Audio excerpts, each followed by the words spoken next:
I have plans myself here, thank goodness. Well, maybe in September. Everybody kind of knows.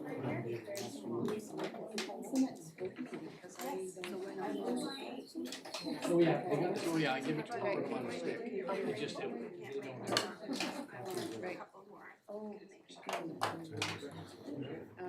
Not that I'm voting for him, but I won't be here on the, that's when it is, not that that matters. Yeah. That's, we'll be in the city for Tuesday afternoon. I thought it was Monday before the meeting, but it was the week before.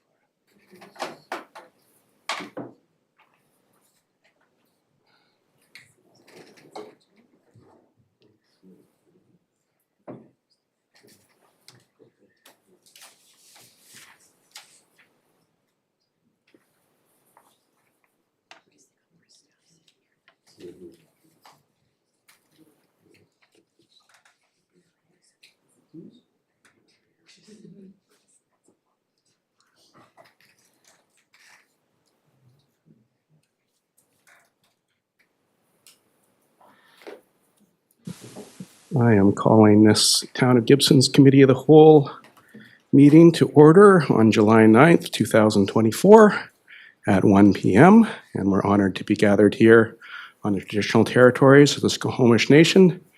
First, we need to approve the agenda. So we moved and seconded. All those in favor? That motion carries. And our first items are delegations. We've got 2 delegations. And first up is Annie Wise from Sunshine Coast Tourism. Welcome, Annie.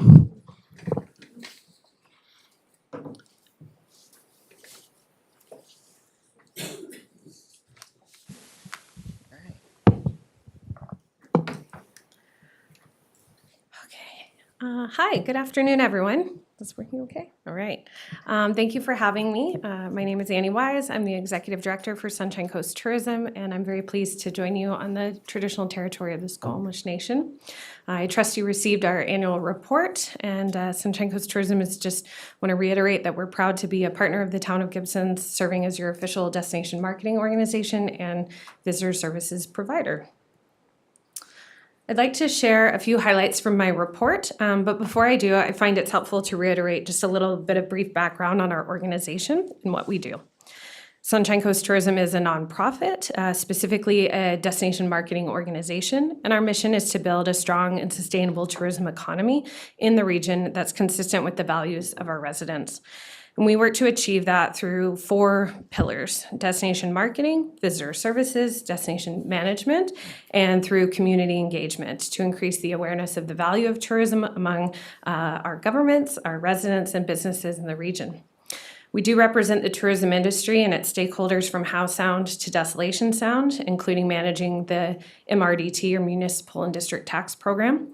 We're governed by a volunteer board of directors and supported by a small staff team. We have a 1-year, a 5-year, and a 10-year strategy guiding the work that we do. And one of the reasons that kicking things here, that one of the reasons we deeply appreciate your support and involvement is the vital role that tourism marketing plays in shaping our community's international brand and reputation.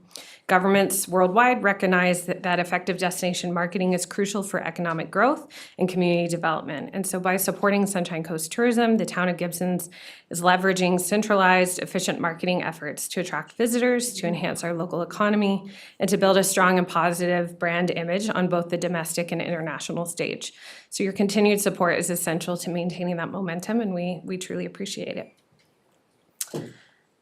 Let's see. Is that going? There we go. All right. So moving into a few highlights from our work over the past year, and I know the report was lengthy, so these are just kind of the top highlights there, but I'll start with our destination marketing. So we do use a variety of tactics to best reach potential visitors in BC, Alberta, and Washington, including a media mix that has traditional print advertisements, TV spots, digital media, and sector partnerships to generate awareness and consideration of our destination, and then to turn that consideration into bookings. So most of our tactics call for people to visit our website, which is the top travel site for the region and the communities within. And so in the last year, we've had approximately 1.5 million page views, and it's continuing to grow. And if you've ever wondered how that compares to other destinations, there are many community destinations in British Columbia with much larger budgets than ours that have trouble cracking more than 500,000 visitors to their website. So we're definitely punching above our weight. Taking a bit of a deeper look at our promotional campaign that we ran over the fall, winter, and spring of this last year, and how we're evaluating the effectiveness of that campaign, and how that is a return on investment to the local community is something I wanted to share a bit. And it would be easy for me to sit here and show you lovely magazine spreads and commercials and that sort of thing. I really wanted to share how this is a return to the community. So these are just a few examples of the digital ads that we ran within the larger campaign. And so when we're looking at how we measure that, we look at a metric we call verified visits. So verified visits, we're able to count individuals who, through geolocation tracking, so if they interact with one of our digital advertisements and then visit the Sunshine Coast within 90 days, we can count those as verified visits. We make sure to exclude workers, trips of less than 4 hours, of course, residents of the Sunshine Coast. And so we also can't count those who have location tracking turned off, don't use a cell phone, or who saw our ads but didn't actually click on them. And we also can't measure visitation that comes from non-digital channels, such as some of the print advertisements that we do. So based on those verified visits and what we know from visitor spending, the campaign generated a 24-to-1 return on investment. And so that means for every dollar we spent on marketing, that brought back $24 in visitor spending to the community. So we're very pleased with the results and happy to see travelers coming during that off-peak period when we know we need it. Summer is very busy. Our goal has always been to look at that seasonal dispersion piece. That's why we're marketing in the fall and winter and spring.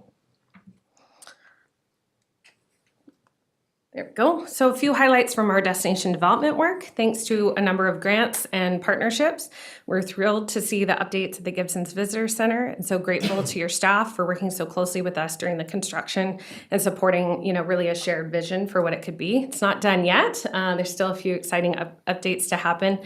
Elsewhere on the coast, we've been working on some signage upgrades and trail improvements in partnership with Rec Sites and Trails BC, such as the picture on the right there is a new outhouse and covered map kiosk at Big Tree Recreation Site in Half Moon Bay. We've also continued our Sustainable Sunshine Coast initiative, and we've partnered with a new provincial PSA campaign called Don't Love It to Death in an effort to both attract and educate respectful visitors on key issues such as garbage, leave no trace camping, water conservation, wildfires, wildlife interactions, that kind of thing.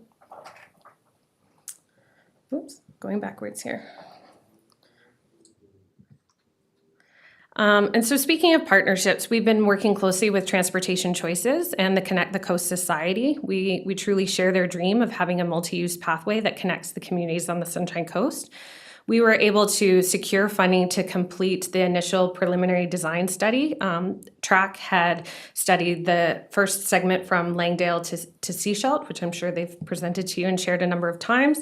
And we were able to get funding from the Federal Active Transportation Fund to look at the remainder of that, the Highway 101, looking from Seashelt to Lund. And so that study was completed earlier this year and is published on the industry section of our website. And I think the important connection to make here is that a multi-use path linking Langdale to Lund would not only be a benefit to the Sunshine Coast communities themselves and residents, but it would truly create a world-class cycling destination, which would really then also create a more compelling destination development case, economic case to potential funders of such a facility. And last but certainly not least, we're in full swing at the Visitor Center 7 days a week right now, and the number of in-person visits to the center continues to grow. And in pursuit of our organization's sustainability goals, we proactively went through a sustainability audit last year.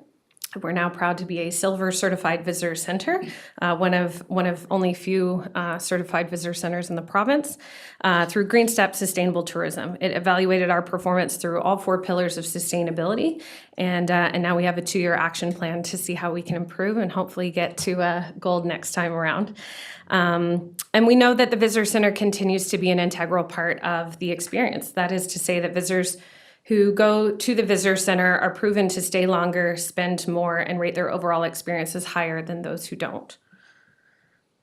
And so I'll wrap it up by saying I hope that you'll tune into CTV tonight, because The Amazing Race Canada is playing, and their episode tonight features the Sunshine Coast. Our team has pitched the folks, the producers of The Amazing Race Canada, for years, and we're finally able to make it happen, mostly thanks to some of our new hotel partners that we have on the Sunshine Coast that were a key part in bringing that show to the coast. So we're really excited. It's airing tonight. And there's the folks from Sunshine Coast Olive Oil Company. And so I'll leave it there. I know, again, there was a lot in the report, and so I'm happy to answer any questions you have. And thank you again for the opportunity. Thank you. Great way to end. I'll see if there are any questions from council. Councillor Thompson. Thank you, Mayor. The aesthetics are great too, the website and everything. It looks really good. It's so attractive. Going through the report, I dialed in on the destination challenges that you note. What other agencies do you report that information to? Lots. So that report goes to Destination BC as part of our requirements with the municipal and regional district tax. They have pretty stringent reporting requirements on an annual basis. So that those challenges go to them in the form of a written report, which also goes to the Ministry of Tourism. And so that's one avenue, but we also have a pretty robust channel of communication to a number of staff at Destination BC and the Ministry of Tourism. And then we also regularly speaking with our own stakeholders here on the coast, participating in various advisory committees and a number of other advocacy channels, and making sure that pretty much any opportunity we have to sort of run those concerns up the flagpole, we take advantage of as much as our capacity allows us to. Councillor Kroll. Thank you, Mayor White. Thank you for a great report. You mentioned the Amazing Race and because of partnerships with hotels. Do you get any, and I bring that up because some time ago when Still Standing came to town, we had a terrible time getting them accommodation for the crew and the cast and crew. Do you get reporting back from visitors that they were able to find the type of accommodation they want or were looking for, and do you track that? Yeah, we track it as much as possible. Certainly not everyone goes through us when making their bookings and their decisions, but we do have number of hotel management staff that sit on our board and share information quite frequently through that, as well as just our relationships with the hotel sector in general. A number of properties have been purchased by the Evergreen Hotel Group, or Hospitality Group, in the last several years, mostly in Sechelt and also in Half Moon Bay. And having a number of properties under one management gives some more opportunities for crews or booking experiences that require a certain level of volume. That's one of the challenges that we have, is that if there's a whether it be a tournament or in this case a film crew that wants and requires a number of rooms that's beyond the capacity of any one hotel, they don't necessarily want to transact with multiple hotel partners, and that's given us an opportunity where even though they're staying at multiple hotels, they're still working with one management company to sort of facilitate that and getting a group rate and that kind of thing. So that's really opened up a lot of possibilities and certainly, some renewed investment in Gibsons as well. Thank you. Any other questions? Okay. Thank you, Annie. Thank you.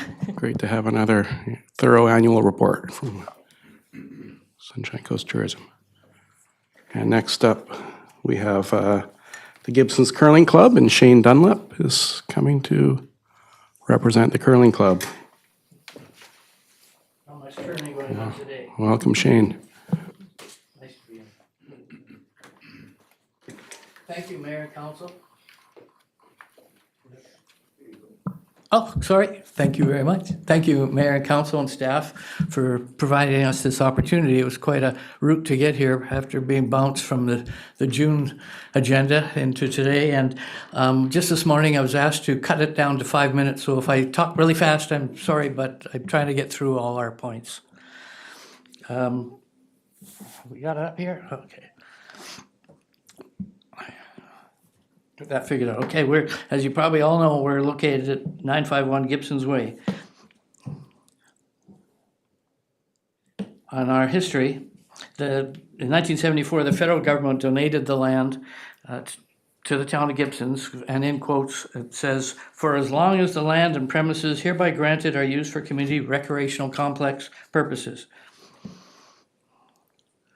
A registered nonprofit society in 1976 built the curling club, financed and built by volunteers, and is the only recreational facility on the Sunshine Coast totally run by volunteers.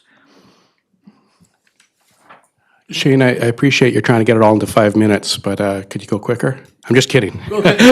You could slow down a bit. You could. It's all right. Yeah. It's. We think it is important for you to know how and what we contribute to the community. First and foremost, our club contributes to the recreation, socializing, and healthy physical exercise to a wide swath of our community.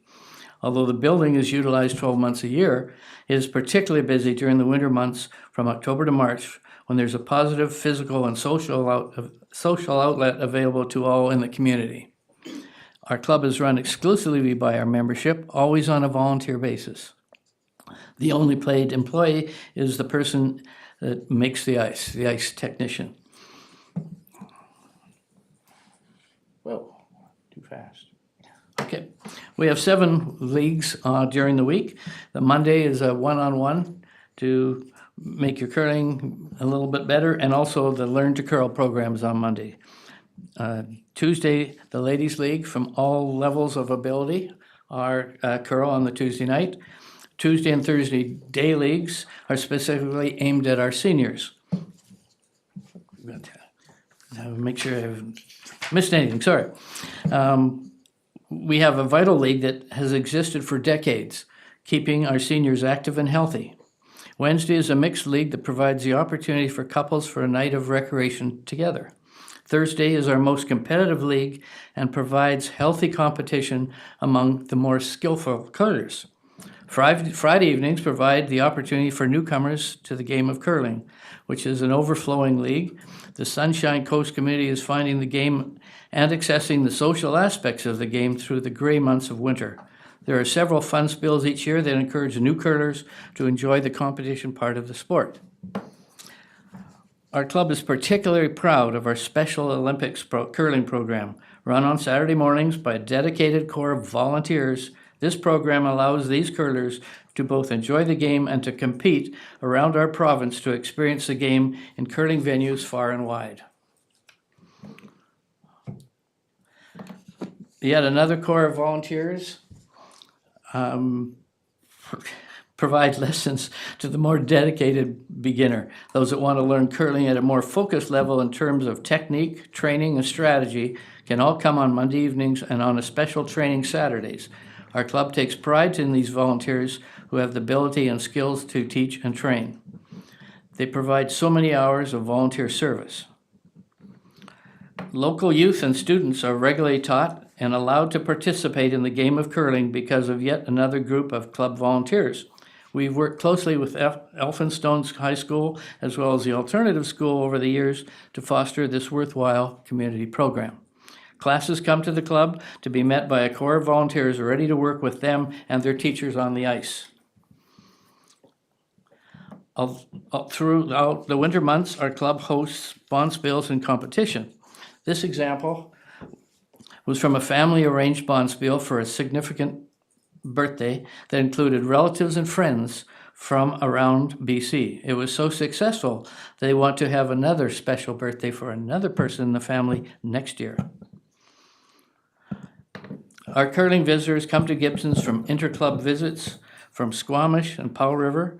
The Roaming Ladies annual bonspiel hosted in Gibsons in 2016 will return to Gibsons February 28, 2025, and will involve 24 teams from around BC, over half outside of the Sunshine Coast. Other competitions for bonspiels or family curling events will bring people from all over the province. They provide a revenue to the town in hotels, restaurants, bars, and local shopping. The events bring out-of-towners here 2 to 3 nights for some events, others just for the day. In all cases, not only the curling club is a benefactor, so too is the community in so many commercial ways. These of you may be more familiar with the flea markets. They're perhaps the most visible and familiar events held in the curling club every spring and summer. Hundreds of people come each weekend when the flea market happens. Many repeat attendees come to our flea markets again for decades. The flea markets provide the opportunities for artists and entrepreneurs in Gibsons to show their creations. This is just a slide to show the amount of work that the volunteers set up every year. With 80 sawhorses are set up in a predetermined pattern, and secondly, 40 sheets of plywood are placed on top of them. This process is reversed at the end of the flea market season. At the flea markets is another group within the club, but their efforts are seen and recognized by many of those who don't even curl. Dedicated volunteers in the kitchen provide the famous cheeseburgers that are looked forward to each year. It also provides a fundraising opportunity for St. Bart's. The curling club also provides an opportunity and affordable option for community gatherings, meetings, and celebrations. Our volunteers staff such events, and as evidenced by annual repeat families, businesses, and organizations. We are a very popular option. These events are available only because yet another core of volunteers within the club. Other nonprofit organizations use our facilities or provide a venue for seminars, classes, etc., again, happening only because of the volunteers. The Gibson School of Arts utilizes space for their summer classes. Also, the Gibsons Yacht Club utilizes the upper lounge for nautical training to make our waterways safer and protect our resident boaters. This year, the Curling Club held its inaugural annual Jared Wanamaker Memorial Curling Bonspiel. Jared began curling at the young age of 6 at the Gibsons Curling Club, and which led him to many notable achievements in that sport. One of Jared's highlights was representing Canada and skipping his teammates in the International Winter Festival in Japan in 2003. The team came home with a bronze medal and for their achievements and many fond memories. Jared won multiple bonspiel titles and at one time a rare eight-ender, which is a lot rarer than a hole-in-one in golf. More visits to Gibsons are provided by the enthusiastic participation of curlers, of which more than half were from the Sunshine Coast. And so in 2024, the Curling Club initiated the Jared Wanamaker Memorial Bursary for Elphinstone High School, a $2,000 bursary raised completely by community donation and volunteer labor and efforts within the club. The bursary is focused on a student graduating high school who's venturing into the field of either sports or business management. Our charitable partner is the St. Bart's Food Bank. The Gibsons Curling Club donated a table for St. Bart's to use for their own use at the flea market. There was also a bin at front of the flea market to collect food and cash donations. Also, a curling club provided proceeds from a 50-50 draw. The club is open to everyone to participate in our sport. Our curlers are a group of people, young and old, who value the game of curling. They personally benefit from the game of curling, and they invite all to join them. Together, as volunteers, we make sure that the curling club is a positive, vital, and beneficial entity here in Gibsons. Our curling club makes a difference in their community. They give back to the community in so many ways, always strictly volunteer basis. The Gibson Curling Club provides the opportunity for so many Gibson residents to belong to an organization that does so much good for the community in so many ways. Thank you for the opportunity to inform you on the Gibson's Curling Club. I had a video but because of time, I'll email that video to you for your enjoyment. Thank you. We'll be happy to receive that video, and thank you for the presentation, too. Council, do you have any questions for Shane? He's here. I think it was covered. So thanks a lot.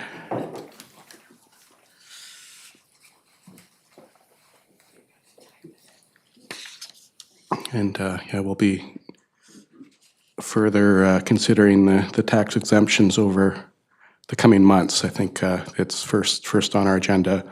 We do have something, just an opening kind of consideration to get council to start thinking about it on this agenda, but those don't have all the actual applications in. That will be at our next meeting to start considering those. And next we have our first report, which is from our planning department, development permit for a garden suite at 914 Davis Road. Thank you, Mayor. Thanks for coming. I haven't prepared a visual presentation, as it's all in the report and pretty straightforward. This is an application for a development permit for a garden suite at 914 Davis Road. The application conforms with the zoning bylaw. It's within the garden suites area and has considered the form and character guidelines in the development permit area. So this is an approval of the DP as would be required for any garden suite. The application was brought forward to the ADP on the 27th of June, and those minutes are attached to the report as well.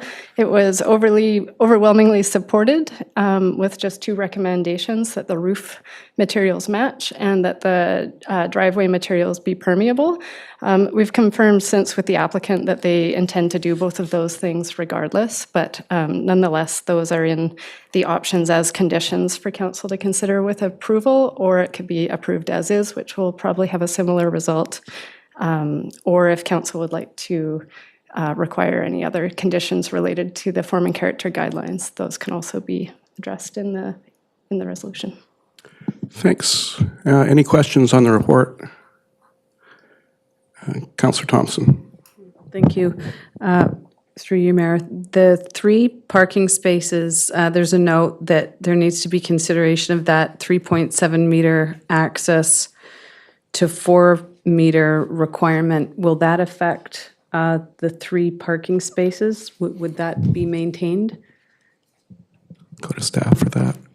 Yeah, through you, Mayor. I don't know this project as well as Katie, but the intent, I think what's intended there is that there's a, in the guidelines, it's in the form and character design guidelines that 4 meters be provided between the street and a garden suite. This property has only 3.7 meters. So the intent there is that nothing be built in that right-of-way to keep it open. So I suppose that'll be a condition in the DP.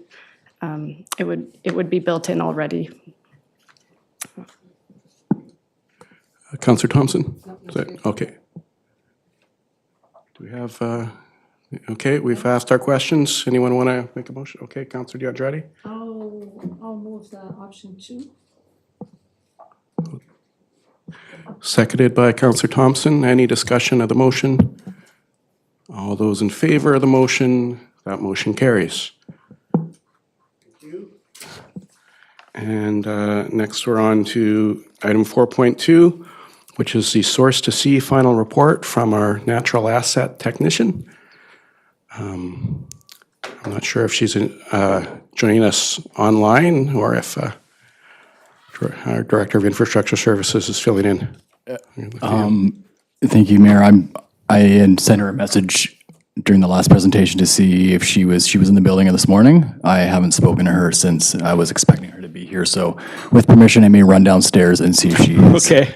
In this weather, she's probably in a creek somewhere. Hopefully.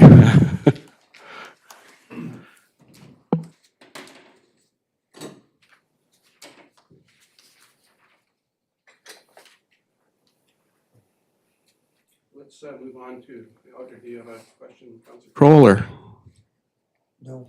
Okay, let's move on to 4.4, which which is directly from the Director of Infrastructure Services on aquifer protection, DPA 9. Thank you. If I may, just very briefly, I can provide a quick comment on the report without getting into too much detail. So through the direction of council and the strategic plan, the development permit area 9 with the aquifer protection guidelines has been reviewed, and this is I guess I would consider this an interim report. We're bringing forward these are the recommendations for updates to the development permit area 9. And we're just looking for direction from council that their support for the direction that we're proposing to go with the updates. Through the review of development permit area 9, we've noticed a few redundancies between the DPA and some other regulation, including the contaminated site regulation that the province has in place, our stormwater management bylaw, and our water regulation bylaw. And there's just an overall lack of clarity for both applicants and staff that are reviewing the DPA applications. So hoping to kind of clean that up a little bit. Through that review, we've also identified that there needs to be some, or that we're recommending to make consistent with the proposed changes to development permit area 9, some updates to bylaw 1192, which is the water regulation bylaw. And there's also provisions within that water regulation bylaw to protect development that may impact the aquifer. So the intention of the report is to kind of outline the staff review, what we've identified with DPA 9, and what the recommended updates would be to both the development permit area as well as the water regulation bylaw. And with that, I'll turn it over to any questions that you may have. Did seem like very sensible recommendations, kind of what we would expect for this report, and it's really great to see it moving forward. And that goes for all of these. There's actually there are 4 items that we're just getting into here that represent a tremendous amount of work that staff has done, and some of them have been over a few years now. So it's really great to see the if not the culmination of it in some cases, just the next, getting these reports and moving on to the next steps. Councillor D'Andretti? Thanks, Mayor. Yeah, I agree. I actually appreciate the amendments here and the proposals to change. One question I have is if there is a requirement that developers use our trusted consultants, which are Waterline, and I believe it's WSP. At least they were. So this is one of the questions, if they are required to do hydrological and geotechnical investigations and site development plans with these consultants. And my next question is, if it's not, if these reports are reviewed by Waterline and WSP. Through the mayor, so we as staff were not able to require the external parties to use a specified consultant. We would have the requirement of them to have certain qualifications. So they would need to, say if they're doing the hydrogeological investigation, they would need to be have the proper credentials. The drilling contractor would have to be a certified driller. They would have to have demonstrated experience working within artesian conditions if it's in the lower Gibsons area. So we could have some qualifications that we would vet as part of the submission. We can't specify who they would have to hire. And we would retain the right within that DPA to have specifically for, say, some of the more complex sites or complex proposals, have them peer reviewed by the town's own consultants for either geotechnical or hydrogeological, or at times potentially both. I had Councillor Thompson next. Just a follow-up. This is a direct follow-up to that. Go ahead, Councillor D'Andretti. Thank you. So this criteria, is it written on the DPA guidelines? Is it something that the proponent will see as well? Through the mayor, yeah, it would be written into the new language of both the bylaw, so 1192, and DPA 9. And the language is there. We might refine it somewhat from what it is right now. It's a little bit open-ended. We would potentially refine it and specify experience within artesian conditions where that's pertinent. Okay, thank you. Counselor Thompson? Thank you, Mayor. So it would be those engineers then that would make the determination as to the manner in which to do the investigation of hydrological. Is that correct? Again, through the mayor, that's correct. That's the approach that we're recommending. We did consider whether it would be beneficial to have a very prescriptive methodology, but there's an inherent amount of risk that comes with trying to come up with a universally prescriptive methodology that we're then providing to third parties. And then if something were to go awry, who has the responsibility for that? So we're going to rely on the professionals who are developing the proposals to be following the best practices of their organizations and their professional judgment to assess what's the most suitable from site to site. Got it. Thank you. Counselor Kroll? Thank you, Mayor White. I really appreciate the information we've been given so far and the direction you're moving in. And my other questions have already been answered. So I would like to move the recommendations that Council endorses, that staff proceed with updating the DPA 9 as you have outlined. And I really do appreciate the fact. Thank you, Counselor Kroll. I'll just deal with the motion first. I got a second by Counselor DeAndretti, so go ahead. Yeah. No, I just wanted to follow up and say I really appreciate the lengths you're going for clarification and amalgamating so many of the moving pieces that have been challenging to everyone before. So well done. Thank you. Is there any more discussion on that? All those in favor? That motion carries.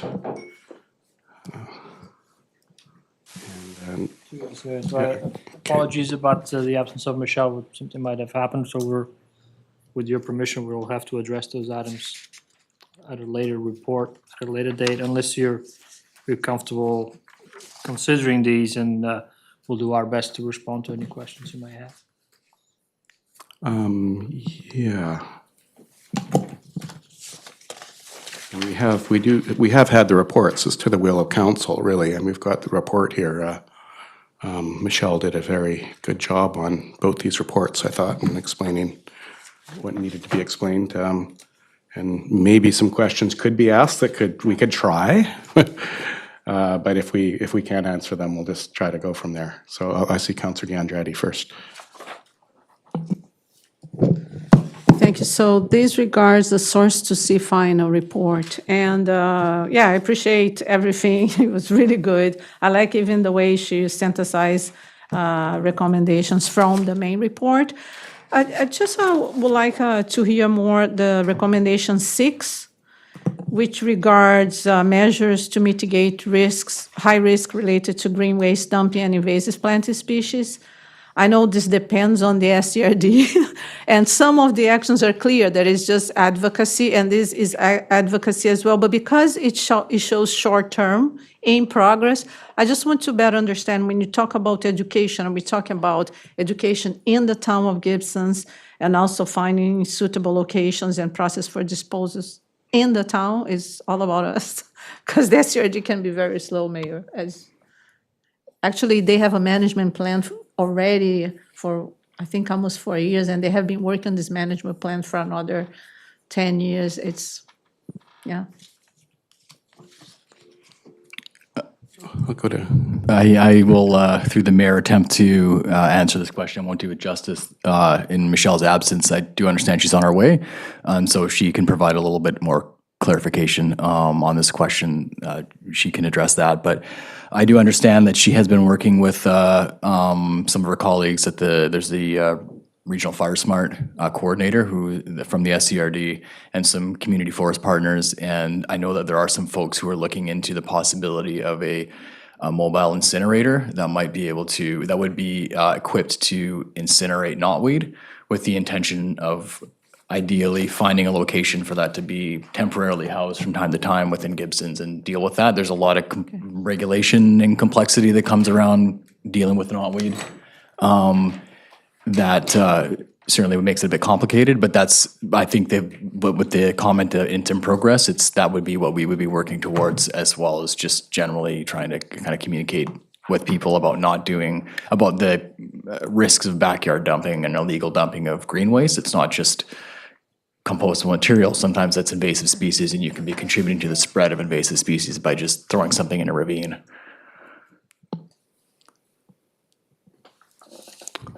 Okay, yeah, I know, I read recently too, I think it was something at a District of Sechelt meeting where there's been a private property owner in Half Moon Bay has donated, or not donated, but allowed their land to be used to be, for invasives, to be burnt, to be kind of collected there and then burnt, control burn by the fire department.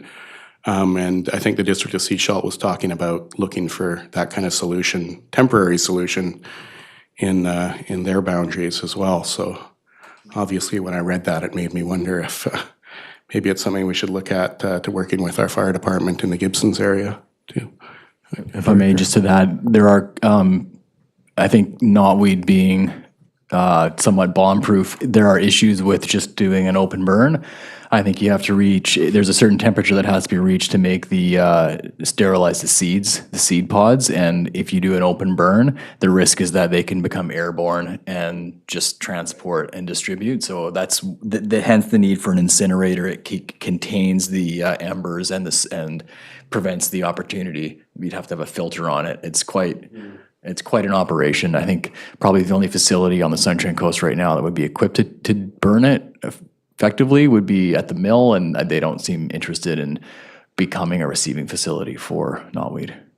Fair enough. And I know at some of the committee meetings at the SCRD, Salish has indicated that they're interested in, they will look at accepting invasives, but they need more research done in terms of what they need. Probably somebody from a university to actually do some serious research on what could become of those invasives before they start putting it into the soil that they sell to consumers. Other questions? Councillor D'Andrade? Yes, just thank you. Just a follow-up, and what type of education or awareness, because it says messaging to residents, so is there anything happening right now? This is regarding green waste specifically. My apologies for being late. I had the wrong time. The communications coordinator and myself are working on like putting together either a mail out or one of the door hangers to do with green waste dumping, and beyond that, it's the implications for wildfire risk in those green areas as well. Perfect, thank you. Other questions for the entire report here? So, yeah, finishing off this report's a really impressive accomplishment. I'll say that again. We're really excited to see it here. And there are some recommendations associated with it, right? So I'll look to council.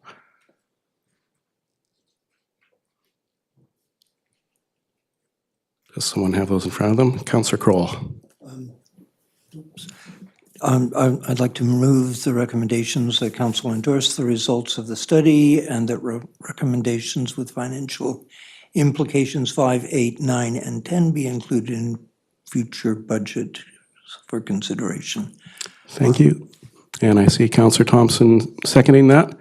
Any discussion of the motion? Seeing none, all those in favor? The motion carries.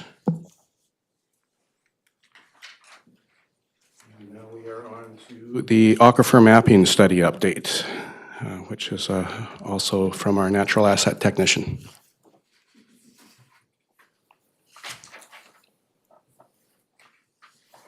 Thank you, Mayor. I don't have a presentation, so if there's any questions about the report, I'm happy to answer them. Great. Councillor Kroll. As the director wasn't here when we started this, I just wanted to comment on the in-depth and amount of information that was so clearly presented in these reports. I found it daunting that, with all these components that have come into play, how they've been tracked and presented, in such an informative manner. I'm really impressed. It's like, I wouldn't know where to begin had I been given this challenge, and I can only credit staff with, going above and beyond. So at this point, I don't have any questions because the information has been so well presented. Yeah, there's a tremendous amount of work in here, that's for sure. Councillor D'Andrade. Thank you. Yeah, it was great to see this report. Donna McMahon couldn't be here, but she's quite excited as well. Anyhow, I think I just want to have a clarification on a specific item, because obviously when people ask me, I may say something. I don't want to say something that it is not here. So this regards Gibsons Creek. On the picture, it says that it's gaining and losing, but the text, it's kind of, so I just want to confirm, does it mean that the upper part of Gibsons Creek is gaining, but generally decreasing flow, and the lower part is losing significantly? Okay. Thank you, Mayor. And I'm happy to move. Okay, yeah, there's no, it's just provided for information. So, yeah, so, and then a lot of information it is. Oh, Councillor Kroll. No, I just wanted to say I was at Climate Caucus last week, and this I would like permission to be able to share these reports with the Climate Caucus, because there are so many other communities struggling, and so many of the issues covered in this report, the methodology that's been used, the presentation of the information. And the big thing is you can't manage what you don't measure. And this is just a classic example of how well it can be done. So with council's permission, I would like to be able to share these with, I'm assuming they're going to be public anyway, but I just want to make sure they really do get out there. And source to see report too, I assume. Yeah, definitely. Yeah. Makes sense. Yeah, we'll be sharing these through our communications channels as well publicly. There's over 500 elected members of the Climate Caucus across the country, so I think this is just invaluable information. Great. And now moving on to item 4.5.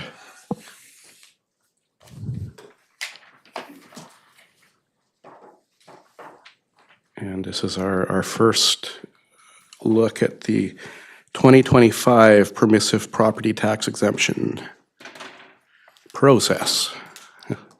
Lots of P's and properties. Good afternoon, Council.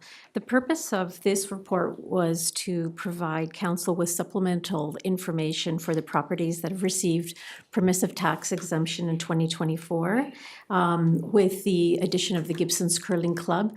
And the purpose was to provide this information in advance of the application review, which you know is taking place on July 23rd. The background behind this report is that Council has been reviewing permissive tax exemption policy. And last year, Council looked at regarding vacant and or underutilized land as an area to review. So this report provides an analysis of land use, overall land use for each parcel in relation to the development or the building developments or other uses on the land. There's 18 properties altogether that have been reviewed, and the process that was taken was to review lot size by using our GIS mapping system, and then throughout the mapping system we have visuals where we can see actually the building footprint, and so that was measured as well to provide building size. And so the difference is we have the parcel lot size, we have the building size, and then the remaining part is the land use. What has been provided in this report is an attachment at the end, and that is simply a summary of all those 18 properties and how the land is being used. It's not a comparison to see one versus the other, and or if one is using land in a, I don't want to say with any judgment in a more complete way than the other. It's just simply an overall view to see how land is being used. And that was in conjunction with the pictures that you see. And so again, this is just for information, and I just wanted to ask if you have any questions. Thank you. Councillor Kroll. Thank you, Mayor White. I think this report is great because, the simple line, a picture's worth 1,000 words. And to be able to see clearly, what, the lot size, the building size, what is potentially developed, might meet development criteria. So I can't thank you enough for this information because it's going to be incredibly helpful moving forward. Great. Thank you, Councillor Kroll. Councillor Thompson. Thank you, Mayor. I'm echoing the same, and I appreciate the way it was broken down to also include green space. So it was nice to see that out of that non-building footprint, the breakdowns very specifically. So it's a very enlightening report that's going to be helpful for us. So thank you. Thanks. Councillor Ganjari, did you? Yeah, go ahead. Thank you, Mayor. This regards the Gibsons Gallery. The lot, there's the parking lot, and then there's this triangle that shows. Is it I just perhaps want to hear from the infrastructure department. Is this something that could be really built? Because it seems to be an area that's a little bit sloped, and also, you're close to the other parks and Stonehurst. So I'm just, if there's any insight right there. Just for the next meeting, are we considering this piece, or this is something that we wouldn't touch anyway, so we wouldn't, there would be possible impacts, right? You're not gonna, okay, well, I'm just thinking in terms of, is there, in my view, any infrastructure here, or even a parking, wouldn't be a good idea. That's where I'm coming from. So I would like to hear, if it's possible, to hear from the Director of Infrastructure. I don't know. Yeah, I'm not totally sure, but I guess, yeah, if the Director understands, go ahead. Yeah, thanks for the help with the map from my colleagues. I know the spot you're referring to through the mayor. I would suggest really the only beneficial use of that land might be a set of stairs to provide access from the parking lot up to the sidewalk. Other than that, it's so small and steep that I can't imagine there being much other use there. Okay. Yeah. Councillor Andrade, I guess you're asking that in the context of the idea that we'd want to, this is such a complicated process and matter. And one aspect would be that I think that council's expressed an interest in is that maybe kind of incentivizing some of these groups to build on their land or provide housing on their land, which, obviously doesn't fit in that category, but there's also so many other angles to this too, and just in terms of fair taxation. I don't know. It really depends on how we decide to approach it, but it's not. I don't think we're necessarily only looking at. That's my impression from council was that we weren't necessarily only looking at the concept of maybe reducing the exemption for areas that could be built upon. There was a lot more complexities to it than that, but that is one aspect. Anyone else have any specific questions? Or I was aware that Noni was doing this great work, so I wanted to share it with councillors as soon as possible to start getting you thinking about decisions that will have to be made as when we get the applications in and have those reviews. So I think it'll help for everybody to know that we've got this information when, as you start to think about it. Councillor Kroll. Thank you, Mayor White. I think, it was made relatively clear last year when we reviewed the situation and the letter that was provided to people who are receiving permissive tax credits. So, they do have the unique opportunity to come back and address some of the issues that we expressed as concerns. So I'm hoping it's going to make the decision-making a lot easier with them either saying, yes, this is what we're going to do, or we're prepared to pay accordingly. So I'll just leave it at that for now. Okay, thank you. So this was another report for information. And our next meeting of Committee of the Whole is on July 23rd, 2024 at 10 a.m. That's earliest start we've ever had, I think, for a regular Committee of the Whole meeting. Next we need to adjourn. Moved by Councillor Thompson, seconded by Councillor Kroll. All those in favor? The motion carries. And we do have a council meeting. Yeah, are we doing that introduction now or at the council meeting? Oh, right, I think it's, well,